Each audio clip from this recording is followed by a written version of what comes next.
ராஜஸ்தான் மாநிலம் ஜெய்ப்பூரில் வீட்டில் திருட்டில் ஈடுபட்டதாக கூறப்படும் பெண் ஒருவர் பிடிபட்ட பிறகும் வீட்டின் உரிமையாளரையே பொய்யான பாலியல் புகாரில் சிக்க வைப்பதாக மிரட்டிய சம்பவம் பரபரப்பை ஏற்படுத்தியுள்ளது.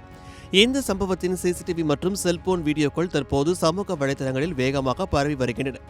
ஜெய்ப்பூரின் முகானா பகுதியில் வசித்து வரும் சந்தீப் சோனி என்பவரின் வீட்டில் சில நாட்களுக்கு முன்பு பணம் மற்றும் நகைகள் காணாமல் போயிருந்தன.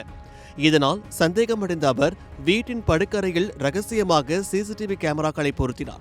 மேலும் அந்த கேமராக்களை தனது செல்போனுடன் இணைத்து வெளியே இருந்தபோதும் வீட்டின் நிலையை கண்காணிக்கும் ஏற்பாடும் செய்திருந்தார். சம்பவத்தன்று மதியம் குடும்பத்தினருடன் வெளியே சென்றிருந்த சந்தீப் சோனி தனது செல்போனில் வீட்டின் காட்சிகளை பார்த்து கொண்டிருந்தார். அப்போது ஒரு பெண் வீட்டின் படுக்கை அறைக்குள் நுழைந்து பீரோவை திறந்து நகைகளை தேடுவதையும் பின்னர் நகைப்பெட்டியில் இருந்த பொருட்களை தனது பையில் எடுத்து வைப்பதையும் நேரலையாக கண்டதாக கூறப்படுகிறது. உடனடியாக அவர் தனது அண்டை வீட்டார்காரர்களுக்கு தகவல் தெரிவித்தார். இதனையடுத்து அண்டை வீட்டைக்காரர் வீட்டின் வெளிக்கதவை பூட்டி அந்த பெண் வெளியேற முடியாதபடி செய்தார். சிறிது நேரத்தில் சந்தீப் சோனியும் வீட்டிற்கு வந்து அந்த பெண்ணிடம் விசாரிக்க முயன்றார். மாதந்தோறும் ஃபர்ஸ்ட் சண்டே அன்று கிரியாஸில் நாம் வாங்கும் அனைத்து பொருட்களுக்கும் எக்ஸைட்டிங் ஆஃபர்ஸ் அண்ட் கிஃப்ட்ஸ். அப்போது தப்பிக்க முயன்ற அந்த பெண் திடீரென்று ஒரு யோசனையை கையில் எடுத்ததாக கூறப்படுகிறது. சந்தீப் சோனியிடம், என் துணிகளை எல்லாம் கிழித்துவிட்டு உன் மீது பாலியல் புகார் அளிக்கப் போகிறேன். போலீஸ் வருவதற்குள் என் உடைகளை நானே கழட்டி விடுவேன்.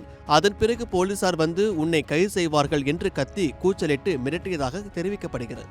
எனினும் அந்த மிரட்டலுக்கு சந்தீப் சோனியும் அண்டை வீட்டினரும் அஞ்சாமல் அவரிடம் இருந்து பாதுகாப்பான தூரத்தில் நின்று அவர் நடந்து கொண்ட விதத்தை செல்போனில் வீடியோவாக பதிவு செய்தனர். இதற்கிடையில் அப்பகுதி மக்கள் போலீசாருக்கு தகவல் அளித்தனர். சம்பவ இடத்திற்கு வந்த முகானா போலீசார் அந்த பெண்ணை கைது செய்தனர். மேலும் சிசிடிவி காட்சிகள் மற்றும் செல்போனில் பதிவு செய்யப்பட்ட வீடியோக்களையும் சந்தீப் சோனி போலீசாரிடம் ஒப்படைத்தார். அந்த ஆதாரங்களின் அடிப்படையில் சம்பந்தப்பட்ட பெண் மீது வழக்கு பதிவு செய்யப்பட்டுள்ளதாகவும் அவரிடம் தொடர்ந்து விசாரணை நடைபெற்று வருவதாகவும் போலீசார் தெரிவித்துள்ளனர். வீட்டில் திருட்டில் ஈடுபட்டதாக கூறப்படும் பெண் பிடிபட்ட பின்னரும் வீட்டின் உரிமையாளரையே பொய்யான புகாரில் சிக்க வைப்பதாக மிரட்டிய இந்த சம்பவம் சமூக வலைதளங்களில் பரபரப்பாக பேசப்பட்டு வருகிறது.